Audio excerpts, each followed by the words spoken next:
he did it so conscientiously and so assiduously that it really drove him to the edge. I mean, he became physically and mentally exhausted. And one of the things that contributed to his mental exhaustion was these exorcisms that he was also carrying out, which were tremendously emotionally and draining for him as well as for the person possessed.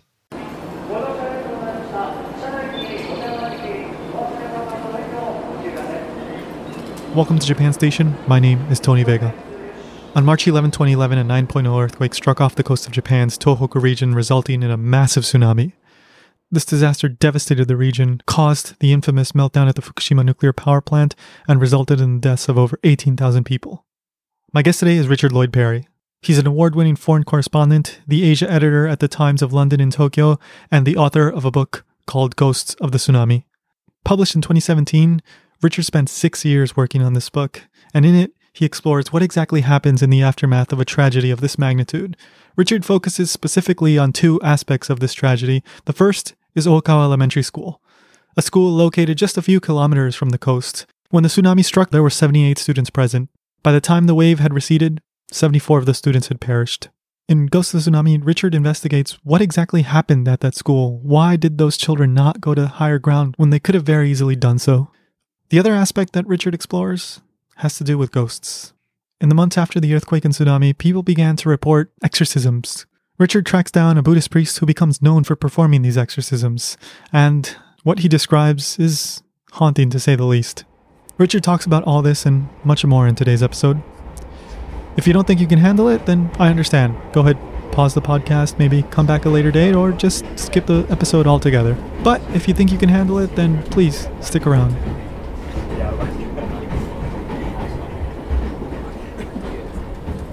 The next stop is Japan Station. The doors on the right side will open.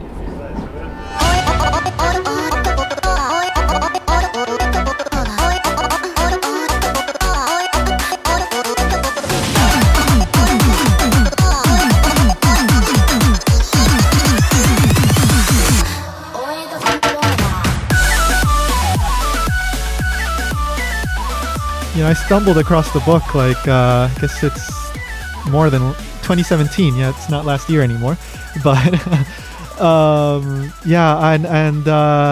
when I finally read it, I was, I think I had heard about, the Okawa Elementary School at some point, but I really didn't know that much about it. And, all the interviews that you did, it was really, just quite amazing.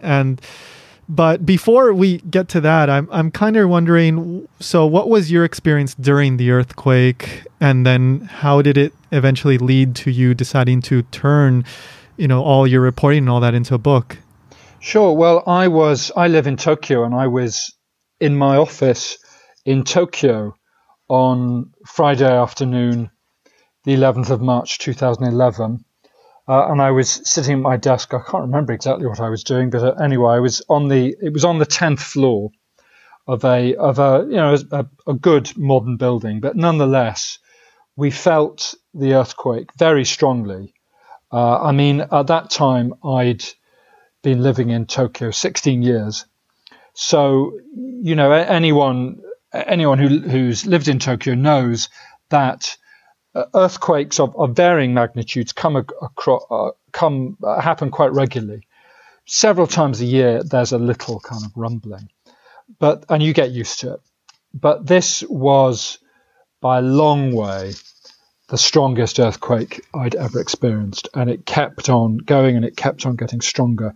And for the first time ever, you become a bit kind of blasé about these things after a while. Yeah.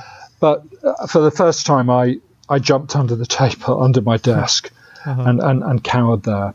And then it stopped, it faded away, and you have that strange moment where you come up, and the question is, well, it's finished here. There's no serious damage. There was nothing bad had happened in our office. A few books had slumped on their shelves, but we'd taken all the precautions you're supposed to take. We didn't have anything big and heavy high up, so nothing bad had happened. But then, of course, your question is, well, that was pretty strong here. But of course, the question is, where was that earthquake? Right. Because if the earthquake, which we just experienced, was directly below Tokyo, then that's as bad as it got. A bad, unusually bad shake, but not a catastrophe. But if that earthquake was 200 miles away, and it felt like that here, then for the people on top of it, that would have been really much worse. So then, pretty much immediately you get that information because these things are, monitored so closely by the scientists. So we knew that it was off the northeast coast of Tohoku, or, under the sea. So then, of course, there's a question, if it's under the sea, there's a question, will there be a tsunami? So over the next few hours, I sat in the office with my Japanese colleague, and we witnessed the unfolding of the disaster.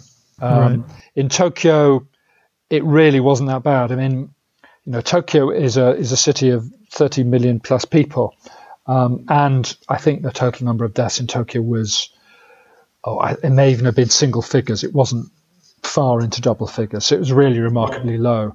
But of course, it was up in the northeast that it really was felt, and when the tsunami came in, it entered a different dimension.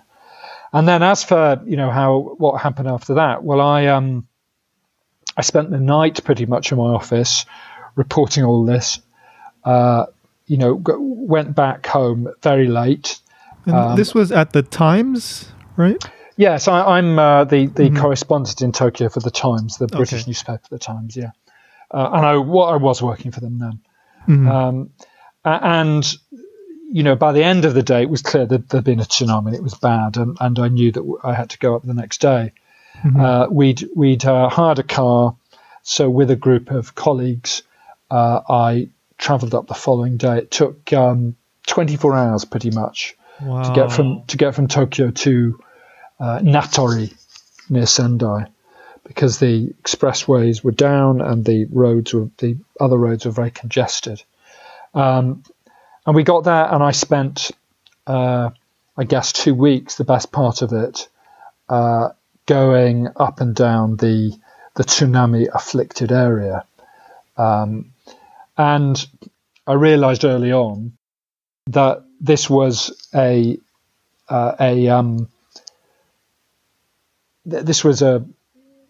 story that was one of those stories that was difficult to do justice to in a newspaper format.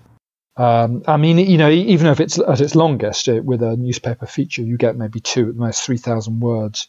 But it was so enormous, this catastrophe. There were so many elements to it that it was really hard to get it across. And I'd published books of non-fiction before, and I realized it would lend itself to that kind of treatment. But it took me a long time to find the right way in, because I didn't want to write a kind of academic or sociological book about the catastrophe as a whole. And I knew I couldn't write about the whole thing. It's just impossible. 18,500 people died. Where'd you begin? And the answer I knew was that you begin with stories, with particular stories, individual stories, that in some way can be made to represent the broader catastrophe. So I was waiting to come across those stories, and eventually I found them in the story of the school, Okawa Elementary School, and also in the stories that began to be told several months later about the ghosts and hauntings and supernatural experiences that people in the zone were reporting.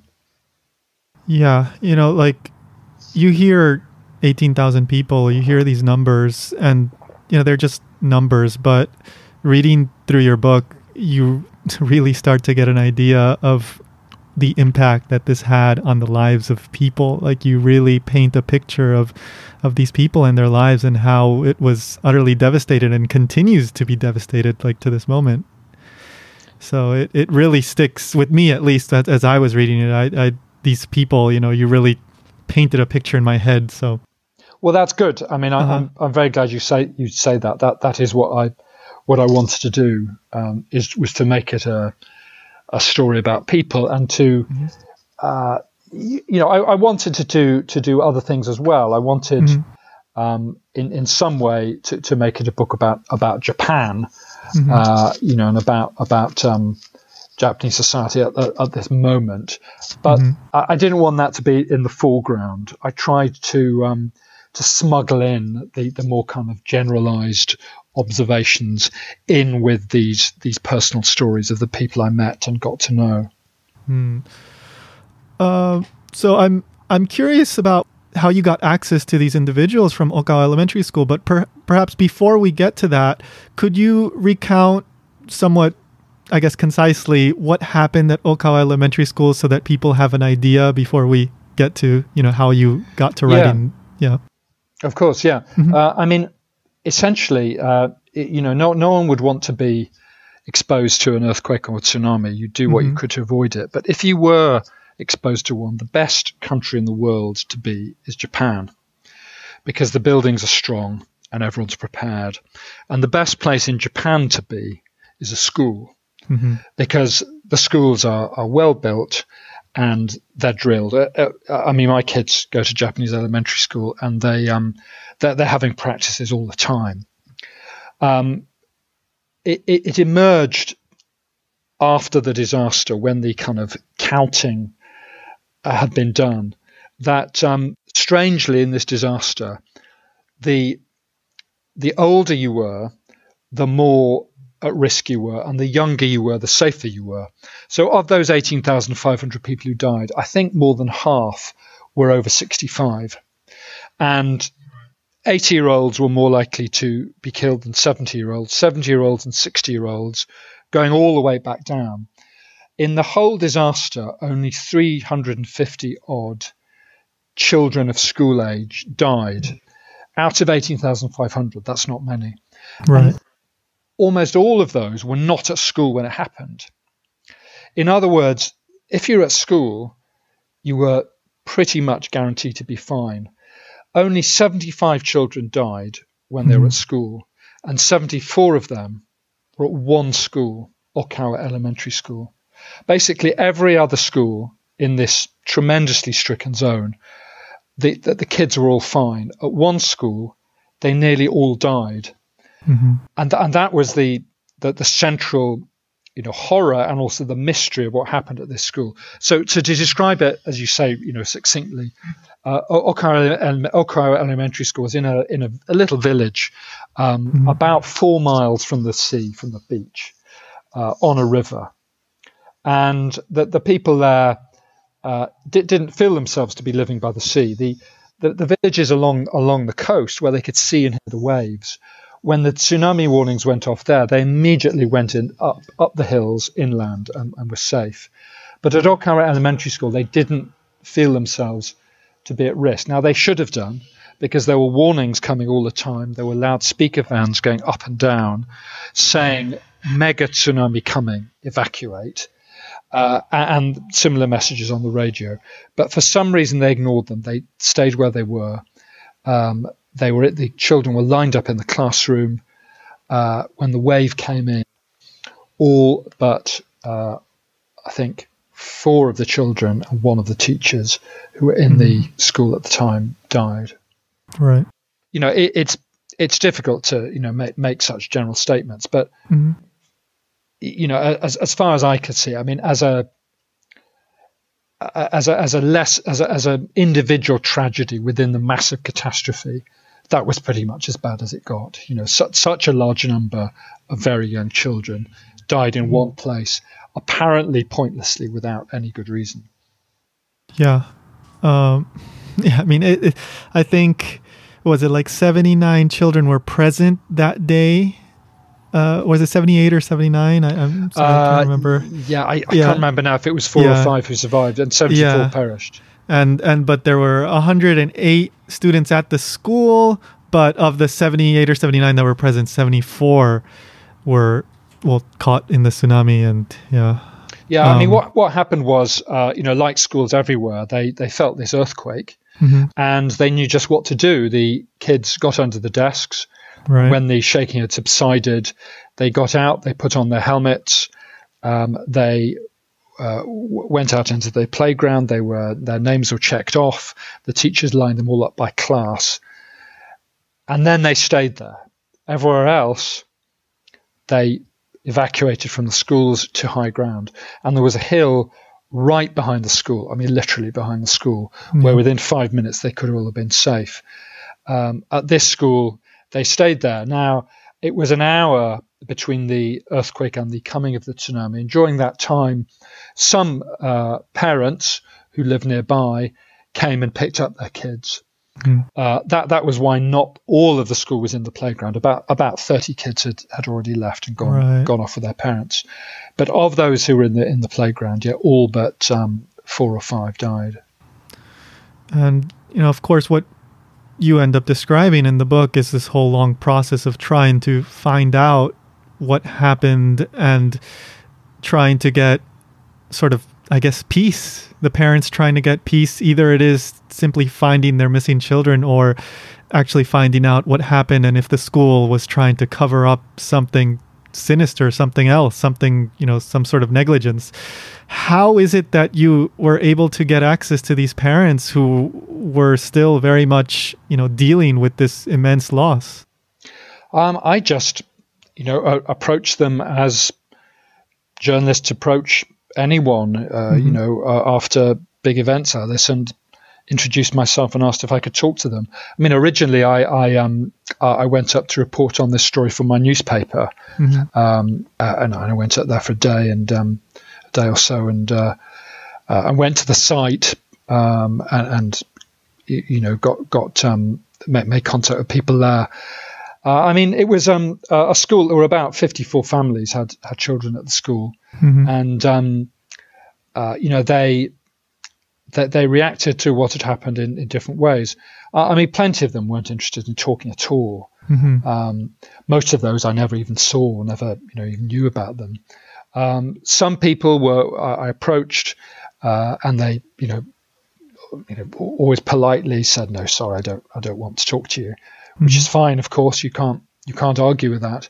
But there were a number who were persuaded, but there were also a number who were very willing to talk, who wanted to talk, because by that time, this was 6 months afterwards, they had realized that that the dreadful thing that had happened was avoidable, that terrible mistakes had been made, and they felt they weren't getting answers to the question why those mistakes were made.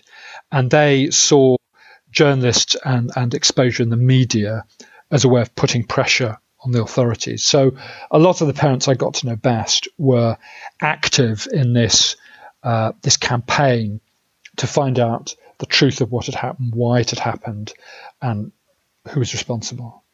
Yeah, it's really striking how forthcoming, how sincere, how open these parents are in your interviews with them. And I remember reading a part where you talk about having to kind of disconnect yourself from it to get through it. Could you talk a little bit about that? Did you find it, I mean, I'm sure you did, but did you find it difficult to talk to them and to listen to them? Yeah, sometimes it was. This is something that people who work in disaster zones, war zones, encounter, not only journalists, but aid workers and so on. These events are terrible and horrifying, and you find yourself encountering this horror and talking to people who have suffered losses that really are fearful to imagine. I mean, there were plenty of people who'd lost everything, who'd lost their not only their homes but their kids, their husbands, their parents. How do you engage with someone like that? It's really very painful even to think about it. The answer is that to some extent you have to detach yourself. You can't take all these sad and dreadful stories as your own emotional burden. It will be impossible. And the way that you attach yourself is by doing your job. It's without wanting to be too self-aggrandizing about it. It's difficult sometimes working in those places just physically. Certainly at the beginning, communications were bad. Just the job of finding an electricity supply for the computer, writing the story and sending it out wasn't straightforward. So all those things occupy you, and you're there for a reason. You're there not to wallow in the emotions, but to gather material for news reports, and that's a useful and beneficial thing to be doing. So that's how you achieve that detachment.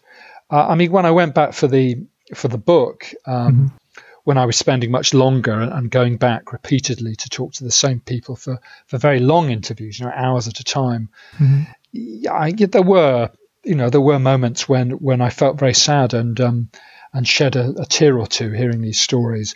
But God knows whatever emotional difficulties or discomfort I was feeling was nothing compared to the people I was talking to, and that's also the way you keep it in check, is by always remembering that.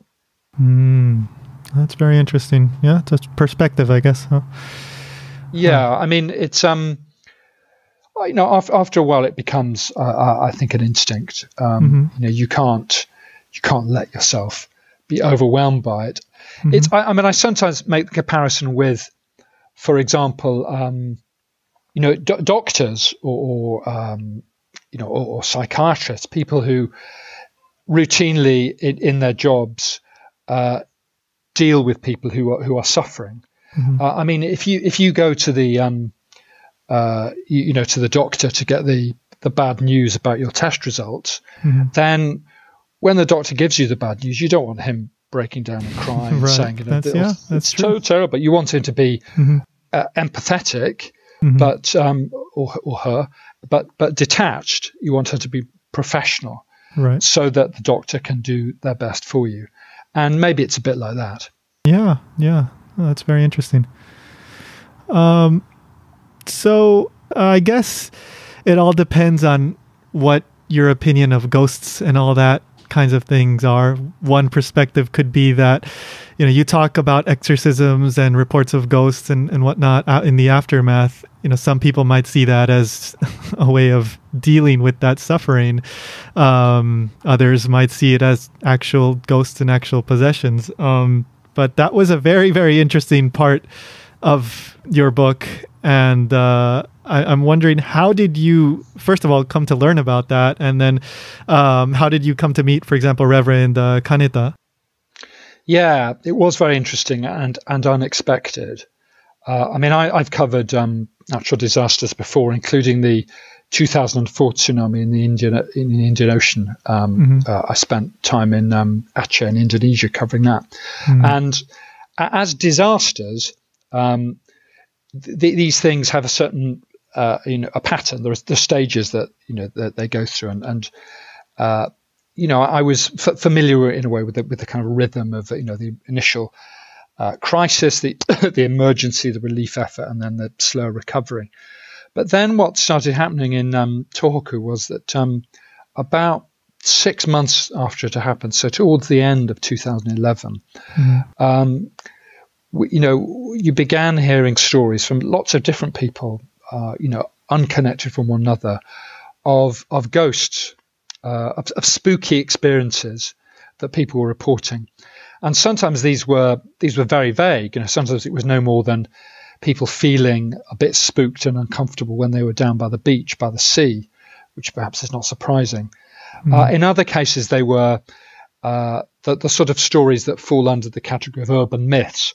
So one that was frequently told was a story about a taxi driver who was flagged down on a lonely road by a single passenger and asked to go to an address. When he got there, the address didn't exist anymore. It had been washed away. He looked behind him and the passenger wasn't there anymore, or at least wasn't visible. Right. And he understood that this had been a ghost. He got out, and like a good Japanese taxi driver, he opened the door and bowed as the invisible ghostly visitor got out at his former home. And, I heard that story in different forms. And it's one of those stories that you never speak to the person it happened to. You never find the driver. Yeah. It was a friend of a friend had heard it from their sister or something like that. So there were those. But then there were also other stories which I heard about from this priest, Reverend Kanata, a Buddhist priest, of actual of people who had actually been apparently possessed by the unhappy spirits of people who had died in the tsunami and who were exorcised in a temple by this priest. Those were the most remarkable of all. And in repeated and lengthy interviews with him, he told me about them in great detail, and I recount those in the book. Yeah, there's a few. The very first one that you get into was really quite fascinating. I believe you talked to him directly. Takeshi Ono, I think, was the name. Yes, that's not actually his real name. Right? Yeah, that's his name, but Mr. Ono. Yeah. So was it you met him through somebody else? Somebody else told you about him? I think there was a story about him and Reverend Kanata in a Japanese newspaper. And we saw that and then found Kanata and set it up that way. Could you kind of recount that one a little bit? Yeah. So Mr. Ono, as I call him, is a very nice and very straightforward chap. He's a joiner, a kind of carpenter, builder, in an inland town, which was completely unaffected by the tsunami. They felt the earthquake very strongly, and there were cracks in the roads and so on, but no one was badly hurt.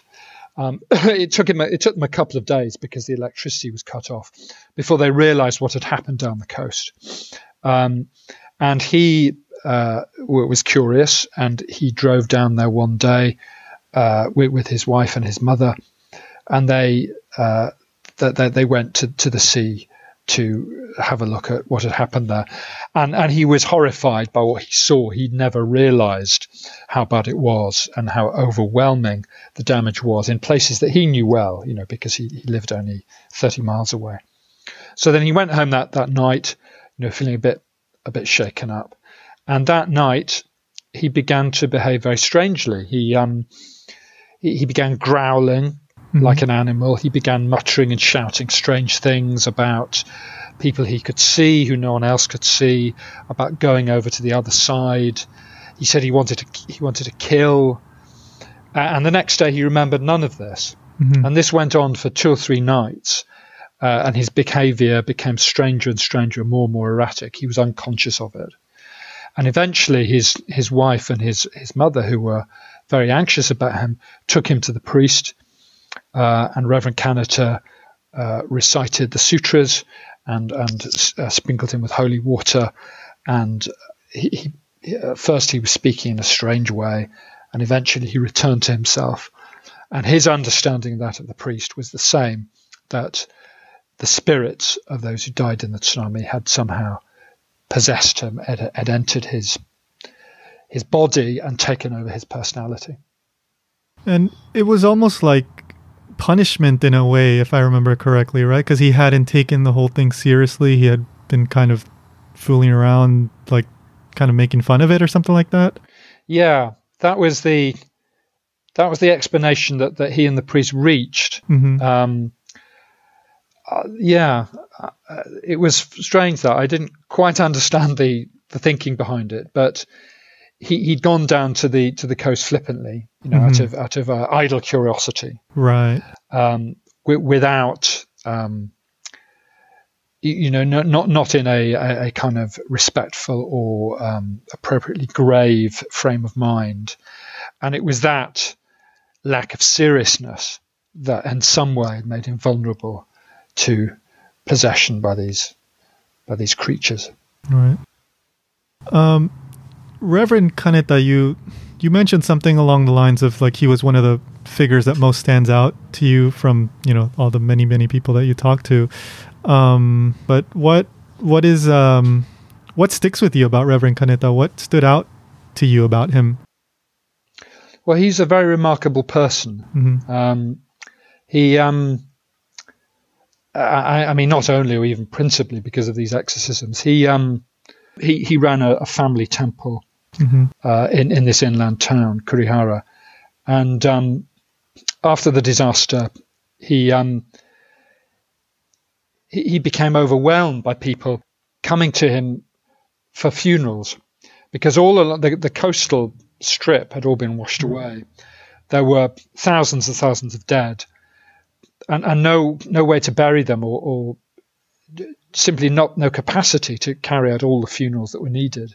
Mm-hmm. So for a couple of weeks, he was just flat out burying people who died, holding the funerals, and trying to console the people left behind. So although he wasn't directly affected by what had happened, he was deeply affected by this experience as a priest. And after things had settled down a bit, he teamed up with a group of other priests, including Christian pastors and Shinto priests, as well as Buddhists. And they started doing kind of pastoral work among the survivors. And they came up with this idea, which they call Café de Monku. And that's a pun. Monku is the English word monk, because they were monks. But also monku in Japanese means to complain, to grouse. The idea was that they would set up in a local temple or a little community hall, and they would serve tea and cakes and biscuits, very simply. And they'd invite people to drop in just for a chat and to monku, to complain. And the idea, this was a very delicate way of encouraging people to share their troubles, because as people who live in Japan know, and certainly in that area of Japan, people are often reluctant to speak of their unhappiness and their suffering. Right. Certainly in a situation where so many people have suffered, it's seen by some as selfish, self-indulgent, narrow-minded to talk about one's own distress. Mm-hmm. So a lot of people, they correctly realize that a lot of people will be bottling up a lot of pain, a lot of grief, a lot of strong emotions. And Café de Monku was a delicate way of drawing people out. And sure enough, wherever they held these events, people really did need to talk. And I went to a couple of those, and it was very impressive to see him at work. So that was what he did, and continues to do that. And he did it so conscientiously and so assiduously that it really drove him to the edge. I mean, he became physically and mentally exhausted. Mm-hmm. And one of the things that contributed to his mental exhaustion was these exorcisms that he was also carrying out, which were tremendously emotionally and draining for him as well as for the person possessed. Right. Yeah, it's very interesting how you just building off of what you mentioned now, but even amongst the survivors, there was a lot of tension between the families that perhaps lost one child versus the families that lost all their children versus the families that lost like absolutely everything, their home and their children and everything. It was very interesting, but it makes absolute sense, like that would happen. But just that really stuck with me. Yeah, that was something that really kind of took me by surprise to realize that. Mm-hmm. And it seems almost blasphemous when you first come to think of it. I mean, to lose anyone, certainly to lose a child in any circumstances, you'd have thought, that's the worst thing that can happen to anyone. Yeah. But actually, there were terrible black degrees of loss. Mm-hmm. I spoke to one of the people I spoke to at greatest length was a lady called Sayomi who lost her daughter, who I think was in the 4th or the 5th grade. So she was like a 13-year-old girl. Yeah, you opened the book with her, I believe. Yeah. Yeah. Mm-hmm. She never came back, and it transformed Sayomi's whole life. She'll never be the same. her older and her oldest and her youngest child were okay. Oh no, sorry, the two older children were okay. Her house was untouched; it was far enough inland. The other members of her family were fine.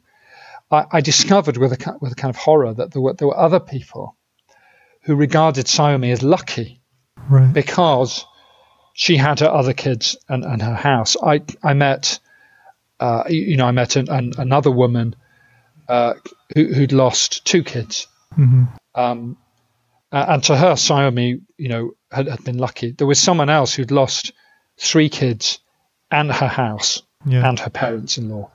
Almost everyone had gone. It was just her and her husband left. And she was worse off still. So it was hard. It's hard to describe, isn't it? But there's it's a horrible thing to realize that even, with loss that seems to be indivisible and kind of extreme, there is still a spectrum of blackness. And even like there were the families that did not find their children right away. So then there was resentment for the ones that did find their children right away.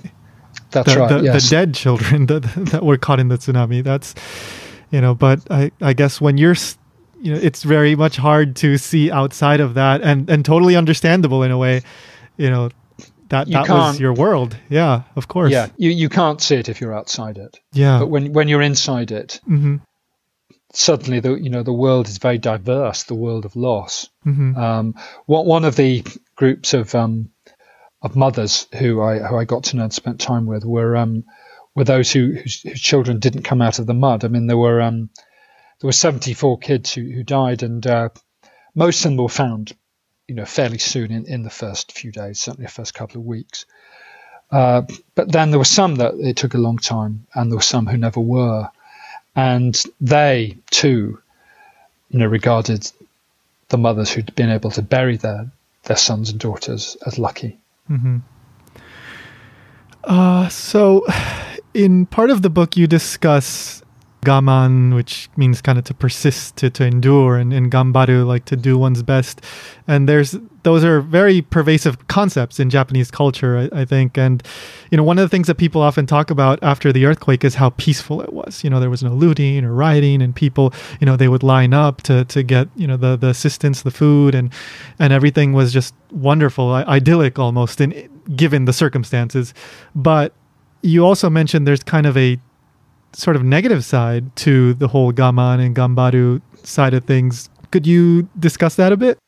Yeah, of course. Yeah, I mean, it was going up to report on the tsunami was a very powerful experience in several ways. It was, of course, horrific and terrible and very sad, but it was also in many ways inspiring because of the demeanor of the survivors, those who were left behind. I mean, almost immediately, within hours, apart from those who died, hundreds of thousands of people were displaced, driven out of their homes, and forced to relocate, a few miles inland, in school gymnasia, in temples, in community centres, and so on, in stadiums. And almost immediately, they did what Japanese communities do very well, which is to organize and to share. And it was really amazing to go to these places, these ad hoc refugee centers, where people were sleeping on the floor, literally head to toe. They had very little food. I mean, at most enough for the next meal. But they were not only well organized and welcoming, but cheerful. And it gave me an understanding of these words, these concepts, as you say, which I sort of read about and heard about, but never kind of seen acted out so vividly. Gaman, which is determination, endurance, patience, and it was remarkable to see that. And it, although this was a terrible thing that had happened, it did give me an enhanced admiration for Japanese society and Japanese communities, and an optimism in a way, in a strange way. I mean, I wasn't the only one to make this observation, but it did make you think. Well, over Japanese history, there've been a number of moments where there've been catastrophes of different kinds. The sort of forced opening up of feudal Japan in the 19th century, of course, wartime defeat in 1945, and after these setbacks, these disasters, within a relatively short time, Japan has become stronger than ever. So in the Meiji period, Japan became an industrialized nation in a few decades. Within 20, 30 years of the end of the defeat in the Second World War, Japan was a booming economy, becoming a rich country. And I remember talking to colleagues about it, and we said, well, maybe this is just what Japan needs. It's been in a bit of a slump for a while since the collapse of the bubble economy. This could be the thing that galvanizes Japan. And the prime minister of the day, Naoto Kan, said as much himself. He wrote an article in the Washington Post saying, essentially, this is bad, but the Japanese are good at bouncing back. Watch us bounce back. 7, nearly 8 years later, it hasn't happened. Japan has not bounced back. The sense of optimism has not returned. I mean, you can argue about how well the Japanese economy is faring, but Japan does not feel as if it's out of its funk, as if it's found its way forward again. And I began to think that this I think is connected with Japanese politics, the failure of Japanese politics, and I began to see a connection with ideas like gammon. Gammon is what it comes down to is that you don't expect other people to help you very much. So when the disaster happened, if that had happened in certainly in my country, people would have immediately been saying, well, where's the government? We need help. They would have been bleating for someone to come and help them. In Japan, people didn't do that. They just got on with it and they helped themselves. And that was tremendously impressive. But there comes a point where people do have to demand things of their government. And if they don't demand them, they don't get what they're entitled. And this, I think, is what has happened in Japan. In a lot of ways, this became clear, I think, in the nuclear crisis, which was a terrible man-made disaster, which shouldn't have happened, which was a result of stupidity, bad decisions, bad government, and lies. And there was a certain amount of anger and protest about that, but really not very much. Nothing to force a change in government policy. And I began to think to realize that a lot of the time when you talk to some Japanese people, it's as if politics is a natural disaster of which they are the helpless victims. And the attitude is, well, it's too bad, our leaders are terrible, but what can we do? That's just life. That's the way the universe is. Now, of course, that's not true in a democracy. People are responsible for their leaders. And if their leaders fail, then that's because in some sense they are failing as well. And that was a connection that in the years that I covered this story, I began to tentatively make. Yeah. So I remember one part where you talked to, I believe it was a protester, and you mentioned how they were against Shinzo Abe, but didn't have an alternative. Yeah. I mean, there were, people may not remember now because they didn't go on for so long, but in the summer of 2012, so over a year later, there was a series of very big protests, most of them in Tokyo, but also elsewhere, against nuclear power. And the biggest one, which I attended, was over 100,000 people marched out of Yoyogi Park in Shibuya in Tokyo. It was big, and there were other protests that summer. And these were people who hated Shinzo Abe. They really did. They had a kind of visceral dislike for him, rather striking. It wasn't just his politics; it was personal. And so you would say, well, what do you think of Shinzo Abe? And they'd tell you very trenchantly. And then you'd say, well, who would you like to have as your prime minister?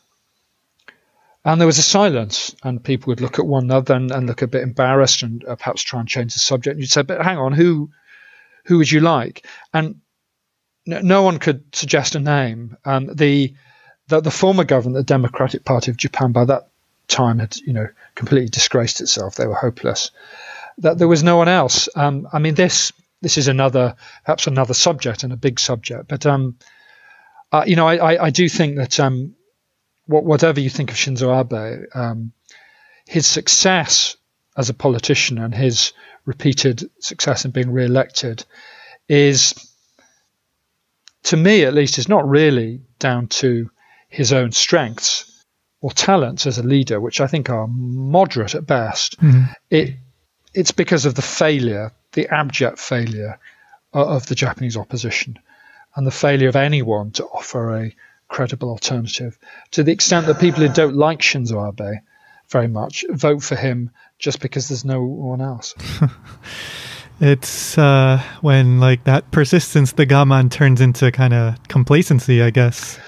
Complacency and kind of, it is a bit like complacency. Resignation, I think, is perhaps more like it.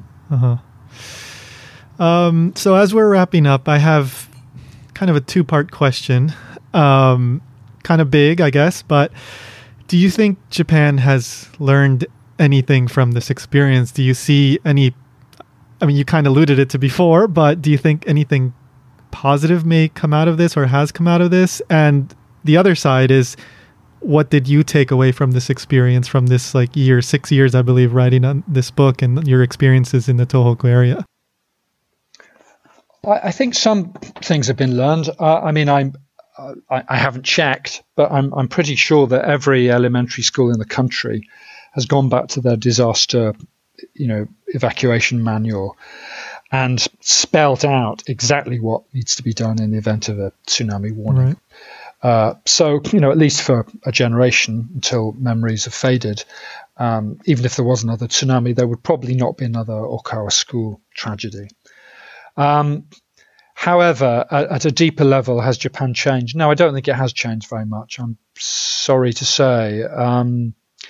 What one aspect of the Okawa school story is that a group of the parents, having run out of all other options, sued the local authority because they wanted it to take responsibility. And they won their case in the district court. The local government appealed, and it went to the High Court, and the parents won again. They won twice. Mm-hmm. The local government could at that stage have accepted with good grace their defeat in the courts and paid out the relatively modest compensation which was awarded against them.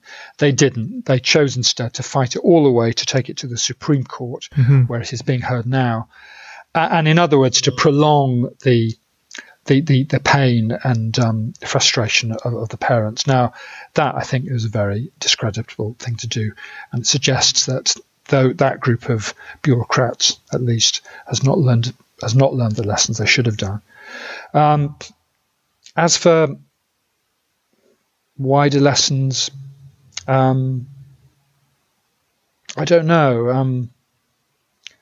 You learn if you live in Japan and read a bit about it that Japan does change, but often very slowly. This has not been one of those moments in history where a kind of rapid escalating change has followed disaster.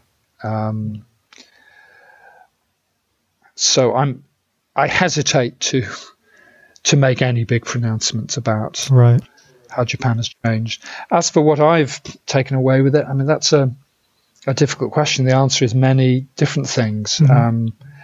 I'd lived in Japan a good while when this happened and thought I knew the place pretty well, but I learned a very great deal. I mean, the harsh truth is that when terrible things like this happen, it's conventional and consoling to observe that disasters have silver linings, mm-hmm. and that dreadful events have the positive effect of bringing people together, and it's true to some extent, and I saw this and have written about it. After disasters, there is great heroism, self-sacrifice, fellow feeling. But overall, the sum of disaster is never positive. Mm-hmm. It's always negative. Tragedies are tragedies. And one of the things I discovered is that for all the sort of humanity and concern and love for one's fellow man that you see, there's also lots of negative feeling as well. Friends fall out with one another, marriages fail, people quarrel. Those are the stories that don't so often get told. So, without wanting to be too gloomy about it, it's slightly delusional to look for happy endings in something like this. Mm-hmm. Yeah, you mentioned kind of how you looked at, for example, your children's school, and it kind of made you think about those sorts of things too. And as I was reading it, I was thinking about those kinds of things too, just what would happen if something like that were to happen to me. Yeah, I mean, it's as I said, my two children go to an elementary school in Tokyo. It's a very different kind of school. Yeah. For one thing, it's several miles from the sea, right, and it's on high ground, and it's got tens of thousands of buildings between it and any wave. So you don't worry about tsunamis if you live in West Tokyo. Right. And even earthquakes, they're strong, these buildings. They do stay up. And they've got all the procedures in place. They're very well drilled. But, what you worry about is the kind of poor judgment by individuals. You can't know how it will play out. But then this is the forfeit. This is the disadvantage of living in a country that otherwise is so safe. Yeah. Not only for children but for adults. In Tokyo, you're almost certainly not going to be burgled, robbed, mugged, stabbed, shot, or murdered, because those things don't happen. But you might find yourself caught up in a massive natural disaster. And that's something we all have to accept and live with. Yeah, and you don't know where you're going to be when it happens, right? That's the other thing out of your control. And it could come at any moment. Yeah. All right. Well, Richard, thank you very, very much. Like I said, I really enjoyed the book, and it was very interesting talking to you and getting further insights on your whole process and the whole experience. Thank you very much, Tony. It's a real pleasure talking to you.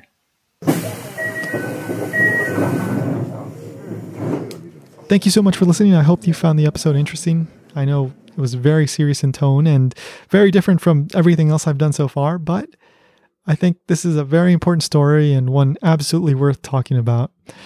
If you want to find out more, then please check out Ghost of the Tsunami. It's an amazing book. There's just so much more in there that we didn't get to talk about today. Just Okawa Elementary School, that story alone, there's so much more to it. And there's other stories too. Like there's this one individual who literally survived the tsunami. He got swept away in the waters of the tsunami and spent hours slipping in and out of consciousness in the freezing cold, and somehow he managed to make it out alive. So yeah, you can check it out in audiobook format. That's actually how I read it, or just a normal book. You can go to Amazon.com or go to JapanStationPodcast.com and click on the show notes. If you want to get in touch with me, you can do so via email, mail@JapanStationPodcast.com. And if you want to stay up to date with everything going on with JapanKyo and the podcast, like when the next episode comes out or who I'm going to be talking to, well, you can do so via social media. So Facebook @JapanKyo and Twitter @JapanKyo News. As always, thank you so much to You Know Me for the opening and closing song. And if you get a chance, please go ahead, subscribe to iTunes or Google Play or wherever it is you get your podcasts. Leave a review. That really helps the show keep on growing. All right, and that brings episode 9 to an end. Again, thank you. And remember, go find your miniature pony.